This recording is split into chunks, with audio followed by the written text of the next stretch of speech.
जय हिंद दोस्तों, स्वागत है अपने इस यूट्यूब चैनल पर। बच्चों, आज के इस वीडियो में हम कक्षा 12 के विद्यार्थियों के लिए इतिहास के मोस्ट इम्पॉर्टेंट ऑब्जेक्टिव क्वेश्चन लेकर आए जो 2024 बोर्ड एग्जाम के लिए वेरी इंपॉर्टेंट रहेगा। बच्चों, यह जो है एनसीईआरटी रहेगा और सभी बोर्ड के स्टूडेंट्स के लिए इम्पोर्टेंट रहेगा। तो चलिए देखते हैं। पहला क्वेश्चन देखेंगे हम आपके सामने है ऑब्जेक्टिव क्वेश्चन कि हड़प्पा सभ्यता की सबसे विशिष्ट पुरावस्तु कौन सी थी। विशिष्ट माने विशेष। सड़क, आभूषण, मृदभांड, मुहर।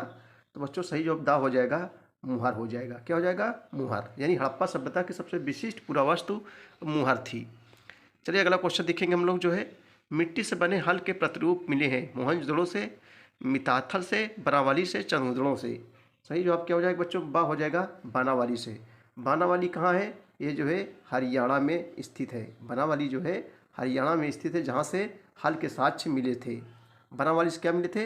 हल के साक्ष्य मिले थे। बच्चों, ये सब क्वेश्चन नौकरियों में भी पूछे जाते हैं, यानी कंपटीशन एग्जाम के लिए भी इम्पोर्टेंस रहेगा। चलिए देखेंगे, पुरातात्विदों को हड़प्पा सभ्यता के किस स्थल से जुते हुए खेत के साक्ष्य मिले हैं। तो बच्चों, जुते हुए खेत के साक्ष्य जो है कालीबंगा से मिले हैं। कालीबंगा कहाँ है? ये जो है राजस्थान में स्थित है। कालीबंगा राजस्थान में है, जहाँ से जुते हुए खेत के साक्ष्य मिले हैं। अगला क्वेश्चन है कि थार रेगिस्तान से लगा हुआ पाकिस्तान का रेगिस्तान क्षेत्र क्या कहलाता है। तो जो है चोलिस्तान कहलाता है। सही जवाब जो है आ हो जाएगा। क्या कहलाता है? चोलिस्तान। थार का रेगिस्तान बच्चों कहाँ है? ये जो है राजस्थान में स्थित है। भारत का एकमात्र मरुस्थल थार का मरुस्थल कहाँ है? राजस्थान में स्थित है। भारतीय पुरातत्व के जनक किसे कहा जाता है।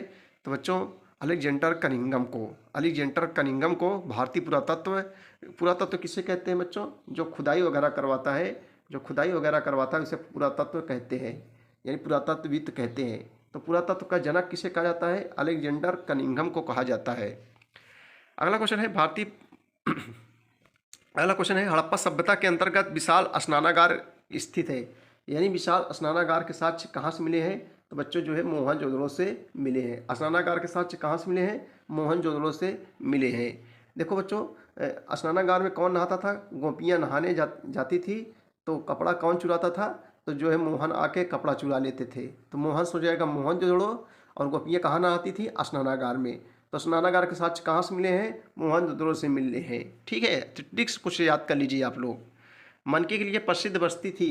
मनके के लिए प्रसिद्ध बस्ती कौन थी? तो चरहुदड़ो थी। कौन थी बच्चों? चरहुदड़ो। अगला क्वेश्चन है कि बालाकोट तथा नागेश्वर किस वस्तु के निर्माण के लिए प्रसिद्ध है। बहुत इंपॉर्टेंट क्वेश्चन है कि बालाकोट तथा नागेश्वर किस वस्तु के निर्माण के लिए प्रसिद्ध है। तो बच्चों शंख की वस्तुओं के लिए प्रसिद्ध है। अगला क्वेश्चन है कि जो है नीले रंग की कीमती पत्थर लाजवर्द को प्राप्त किया जाता था। तो कहाँ से प्राप्त किया जाता था? सुरतगढ़ी से प्राप्त किया जाता था। सही जवाब जो है दा हो जाएगा। राजस्थान में खेतड़ी अंचल में हड़प्पा सभ्यता के लोग मंगाते थे। राजस्थान में खेतड़ी अंचल में हड़प्पा सभ्यता के लोग क्या मंगाते थे बच्चों? तांबा मंगाते थे। क्या मंगाते थे? तांबा। एस.आर. राव द्वारा 1955 में किस स्थान पर उत्खनन कार्य आरंभ किया गया था। एस.आर. राव द्वारा 1955 में किस स्थान पर उत्खनन कार्य प्रारंभ किया गया था? तो बच्चों लोथल में। लोथल कहाँ है? ये गुजरात के भोगवा नदी के तट पर स्थित है। और गुजरात से बच्चों क्या मिले थे? बंदरगाह के साक्ष्य मिले थे। एक परीक्षाओं में भी पूछा जाता है बंदरगाह के साक्ष्य कहाँ से मिले हैं। तो बच्चों लोथल से मिले हैं। ठीक है, देखो ये क्वेश्चन वेरी इंपॉर्टेंट से कई वर्षों से परीक्षाओं में पूछा जा रहा है कि किसे मृतकों का टीला कहा जाता है। लेकिन लगातार कई वर्षों से परीक्षाओं में पूछा जा रहा है। तो बच्चों माँ से मृतकों माने होता है मुर्दों का टीला। मुर्दों का टीला कहीं कहीं पूछ लेता है। तो मुर्दों का टीला किसे कहते हैं? माँ से मृतकों, माँ से मुर्दों, माँ से मोहनजोदड़ो। माँ से सब रहेगा। माँ से मृतकों, माँ से मोहनजोदड़ो। अगला क्वेश्चन देखेंगे हम लोग कि सिंधु सभ्यता में कमरों की आकृति होती थी। कैसी होती थी? जो है चौकोर होती थी। ठीक भैया। हड़प्पा सभ्यता की खोज दयाराम साहनी और राखलदास बनर्जी ने की थी। कब की थी? तो जो है 1924 ईस्वी में। आर.एस. बिष्ट ने धौलावीरा की खोज किस वर्ष की थी? तो बच्चों 1990 में, 1990 ईस्वी में। देखो बच्चों ये क्वेश्चन थोड़ा डाउट है, इसको आप देख लीजिए। 14 नंबर थोड़ा। हड़प्पा सभ्यता की लिपि में कितने अक्षर हैं? तो 400 अक्षर हैं। कितने अक्षर बच्चों? 400। अगला क्वेश्चन देखेंगे हम लोग यह सिंधु सभ्यता मिस्र, मेसोपोटामिया आदि की सभ्यताओं के समान विकसित एवं जो है प्राचीन थी तथा कुछ क्षेत्र में तो उससे भी अधिक विशिष्ट थी। यह विचार किसका है? तो यह विचार जो है मार्शल का विचार है। किसका विचार है? मार्शल का विचार है। हड़प्पा की खुदाई दयाराम सैनी और माधव स्वरूप वर्ष ने किस वर्ष की थी? हड़प्पा की खुदाई दयाराम सैनी और माधव स्वरूप वर्ष ने जो है 1921 ईस्वी में करवाई थी। अगला क्वेश्चन है कि निम्न में से कौन सिंधु सभ्यता के धर्म का अंग नहीं है? कौन जो है सिंधु सभ्यता के धर्म का अंग नहीं है? तो ये बच्चों जो हो जाएगा ईसा मसीह की उपासना ये नहीं था। प्रकृति की पूजा होती थी, आप लोग माता देवी की उपासना होती थी, पशुपत की भी उपासना होती थी सिंधु घाटी सभ्यता में, लेकिन ईसा मसीह की उपासना का साक्ष्य नहीं मिला है। लोथल स्थित है बच्चों, अभी हमने बताया लोथल जो है गुजरात में भोगवा नदी के तट पर स्थित है, जहाँ से बंदरगाह के साक्ष्य मिले हैं। अगला क्वेश्चन देखेंगे हम लोग, हड़प्पा संस्कृति के किस स्थल से मनके बनाने का प्रमाण प्राप्त हुआ है? तो आपको बताना है बच्चों, ये इंपॉर्टेंट क्वेश्चन है, पूछे गए हैं परीक्षाओं में, तो सही जवाब हो जाएगा चनहुदड़ो हो जाएगा, चनहुदड़ो हो जाएगा। चलिए दोस्तों अगला क्वेश्चन हम लोग देखते हैं। मोहनजोदड़ो में उत्खनन आरंभ हुआ था। देखो सब पूछेंगे हैं परीक्षाओं में। मोहनजोदड़ो में उत्खनन आरंभ हुआ था 1920 ईस्वी में। भारत की प्रथम नगरीय सभ्यता कौन थी? तो बच्चों हड़प्पा थी। भारत की प्रथम नगरीय सभ्यता को हड़प्पा को माना जाता है। एस आर मुगल द्वारा 1974 में किस संस्थान का उत्खनन प्रारंभ किया गया? तो जो है बहावलपुर हो जाएगा। सही जवाब सा हो जाएगा। विशाल अन्नागार का साक्ष्य हड़प्पा संस्कृति के किस स्थल से प्राप्त हुआ है? तो बच्चों जो है मोहनजोदड़ो से प्राप्त हुआ है। सही जवाब आ हो जाएगा। अगला क्वेश्चन देखेंगे हम लोग, मोहनजोदड़ो में उत्खनन आरंभ हुआ। मोहनजोदड़ो में उत्खनन आरंभ हुआ तो ये जो है 1920 ईस्वी में। भारत की प्रथम नगरीय सभ्यता कौन थी? तो हड़प्पा सभ्यता थी। ये क्वेश्चन हो गया बच्चों, ये भी हो गया है। स्नानागार साक्ष्य मोहनजोदड़ो से। गोदीवाड़ा कहाँ स्थित है? ये बच्चों लोथल में स्थित है। गोदीवाड़ा जो है कहाँ? गोदीवाड़ा को ही बंदरगाह कहते हैं बच्चों, समझ रहे हो। कहीं कहीं गोदीवाड़ा पूछ लेता है, कहीं बंदरगाह का साक्ष्य मिला, तो सब क्या हो जाएगा? लोथल। लोथल कहाँ है? गुजरात में स्थित है। अगला क्वेश्चन देखेंगे, भारत में नारियल की खेती कब अस्तित्व में आने का प्रमाण मिले हैं? तो भारत में नारियल की खेती कब अस्तित्व में आने के प्रमाण मिले हैं? तो पल्लव एवं पश्चिमी गंग काल। सही जवाब जो है आ हो जाएगा। एक विशाल बौद्ध विहार का स्थान सोमपुर कहाँ स्थित है? तो ये बच्चों जो है उत्तरी बंगाल में स्थित है। अगला क्वेश्चन है कि गुप्तकालीन स्वर्ण मुद्रा के लिए प्रयुक्त दिनार शब्द किस भाषा से संबंधित है? गुप्तकालीन स्वर्ण मुद्रा के लिए प्रयुक्त दिनार शब्द किस भाषा से संबंधित है? तो जो है अरबी भाषा से संबंधित है। आधुनिक भारतीय भाषाओं में प्रयुक्त लगभग सभी लिपियों की मूल लिपि कौन सी थी? तो बच्चों ब्राह्मी लिपि। सभी लिपियों की मूल यानी वास्तविक लिपि कौन थी? तो जो है ब्राह्मी लिपि थी। अगला क्वेश्चन है कि 6ठी शताब्दी ईसा पूर्व से किसका प्रचलन प्रारंभ हो गया था? 6ठी शताब्दी ईसा पूर्व से किसका प्रचलन प्रारंभ हो गया था? तो आहत सिक्कों का। 6ठी शताब्दी ईसा पूर्व में ब्राह्मणों ने किस ग्रंथ की रचना संस्कृत भाषा में शुरू कर दी थी? तो बच्चों धर्मशास्त्र की। किस धर्म की? धर्मशास्त्र की।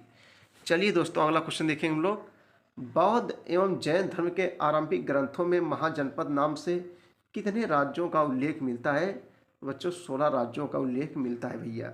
मगध की आरंभिक राजधानी का क्या नाम था? तो राजगीर। राजगीर कहाँ है? ये जो है बिहार में स्थित है। राजगीर कहाँ है? बिहार में स्थित है। निम्नलिखित में से कौन सा यूनानी दूत सेल्यूकस द्वारा चंद्रगुप्त मौर्य के दरबार में भेजा गया था? बहुत ही इंपॉर्टेंट क्वेश्चन है, नौकरियों में बार बार परीक्षाओं पूछे जाते हैं। निम्नलिखित में से कौन सा यूनानी दूत सेल्यूकस द्वारा चंद्रगुप्त मौर्य के दरबार में भेजा था, जिसका नाम था बच्चों मेगास्थनीज। ठीक है। देखो इंडिका के लेखक कौन है? लगातार कई परीक्षाओं में, नौकरियों में, हर एक परीक्षाओं में पूछा जाता है। इंडिका के लेखक कौन थे? तो बच्चों मेगास्थनीज। इंडिका के लेखक दोस्तों कौन थे? तो मेगास्थनीज थे। साम्राज्य के अधिकांश हिस्से में अशोक के शिलालेख लिखे गए थे। ये जो है प्राकृत भाषा में लिखे गए थे। समुद्रगुप्त की प्रयाग प्रशस्त इलाहाबाद स्तंभ लेख की रचना की थी, तो ये बच्चों हरिसेन ने की थी। ये भी इंपॉर्टेंस है, नौकरियों में पूछा जाता है। देखो लगातार से पूछा चला आ रहा है, कई वर्षों से जो है परंपरागत क्वेश्चन है बच्चों। निम्न में से किसके अभिलेखों में राजा को देवता का प्रिय बताया गया है? तो सही जवाब अशोक हो जाएगा। चंद्रगुप्त मौर्य के शासन प्राणी रहन सहन और राज दरबार में अग्नि रखने की प्रथा आदि पारसिक परंपरा के अनुरूप है। यह विचार इनमें से किसका है? यह विचार जो है स्पूनर महोदय का है। किसका? स्पूनर का है। अगला क्वेश्चन है कि मौर्य शुद्ध थे क्योंकि चंद्रगुप्त नंद राजा की दासी मूरा से जो है उत्पन्न हुआ था। यह कथन किस ग्रंथ से उद्गृत है? तो बच्चों यह कथन जो है विष्णु पुराण से उद्गृत लिया गया है। अगला क्वेश्चन है कि निम्न में से किस ग्रंथ के अनुसार मौर्य शूद्र थे? मुद्रा राक्षस, कथा सरित सागर, वृत्त मंजरी, उपयुक्त सभी। तो बच्चों यहाँ उपयुक्त सभी हो जाएगा। निम्न में से किस ग्रंथ में मौर्यों को क्षत्रिय माना गया है? किस ग्रंथ में मौर्यों को जो है क्षत्रिय माना गया है? सही जवाब हो जाएगा महावंश में भी, दिव्यावदान से भी, अर्थशास्त्र भी, उपयुक्त सभी हो जाएगा। अगला क्वेश्चन है कि निम्न में से किस पश्चिमी विद्वान ने मौर्यों को क्षत्रिय सिद्ध किया है? सही जवाब क्या हो जाएगा? जस्टिन, प्लूटार्क, थियोडोरस कार्टियस, उपयुक्त सभी हो जाएगा। ठीक है। किस पश्चिमी विद्वान ने मौर्यों को क्षत्रिय सिद्ध किया है? जस्टिन ने कहा है, डियोडोरस कार्टियस ने कहा है, प्लूटार्क ने भी कहा है। मौर्य साम्राज्य कितने बड़े प्रांतों में विभक्त था? तो 5 बड़े प्रांतों में विभक्त था मौर्य साम्राज्य। मेगस्थनीज जो चंद्रगुप्त मौर्य के दरबार में आया था वह था एक बच्चों एक इतिहासकार था। एक जो है इतिहासकार था। मेगस्थनीज जो चंद्रगुप्त मौर्य के दरबार में आया था एक जो है इतिहासकार था। लगभग 78 ईस्वी का संबंध किससे है? तो कनिष्क का राज्यारोहण से संबंधित है। और शक संवत की शुरुआत भी 78 ईस्वी में शुरुआत होती है। तो लगभग 78 ईस्वी संबंध किसके? कनिष्क के राज्यारोहण से संबंधित है। अशोक के सारनाथ स्तंभ में कितने शेर बनाए गए हैं? अगला क्वेश्चन है कि अशोक के सारनाथ स्तंभ में कितने शेर बनाए गए हैं? तो बच्चों 4 शेर बनाए गए हैं। 4 शेर बनाए गए हैं। देखो ये इंपॉर्टेंस है, वेरी इंपॉर्टेंस क्वेश्चन हैं, कई वर्षों परीक्षाओं में पूछे जा रहे हैं। तो अशोक के सारनाथ स्तंभ में कितने शेर बनाए गए हैं? 4 शेर बनाए गए हैं। सही जवाब बच्चों सा हो जाएगा। और ये थे most important objective question history कक्षा 12 के विद्यार्थियों के लिए NCERT।